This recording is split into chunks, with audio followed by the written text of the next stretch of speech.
Hey guys, এটা হচ্ছে আমার পুরীতে ডে 1। চলে এসেছি 4টের সময়, টায়ার্ড মার্ড হয়ে ফ্রেশ হয়ে ব্রেকফাস্ট এখনও স্টিল করিনি, ব্রাশটা শুধু করেছি। করে এটা হচ্ছে একটা সি ফেসিং হোটেল, লারিকা হোটেল। এই যে দুটো সি ফেসিং রুম আমরা বুক করেছি, আমাদের মোট 5টা রুম তো বুক করা হয়েছে। এটা আমার দিদিভাইয়ের রুমটা, এই যে দেখো সি ফেসিং, একদম সমুদ্র দেবতাকে সামনে থেকে দেখতে পাচ্ছি। আর আমার দিদিভাই রেডি হয়ে নিয়েছে, বাট ব্রেকফাস্ট করতে যাবো। আর বুফে সিস্টেম, এই যে আমরা একটু চা খেতে শুধু জাস্ট।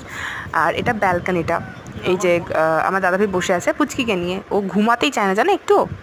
আর এটা হচ্ছে আমি, বাপি আর মা থাকছি এই রুমটাতে। গোপালকে এখন রেডি করানো হলো স্নান টান করে। এটা হচ্ছে বাথরুমটা, ভালোই, খুব একটা বাজে না। আর এটা হচ্ছে থার্ড রুমটা, এটা হচ্ছে আমার দিদি, আমার মাসির মেয়েরা সব থাকছে। জমজমাটি আড্ডা চলে এসছে এখানে। এটা হচ্ছে ডাবল বেডের রুম, তাই জন্য এখানে এক্সট্রা চার্জ পড়ছে 2000 রুপিস একটা এক্সট্রা বেডের জন্য।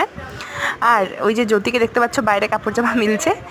এমনি মোটামুটি ভালো, বাট এক্সটেরিয়র থেকে যতটা সুন্দর লাগে ইন্টেরিয়র কিন্তু অতটা ভালো না।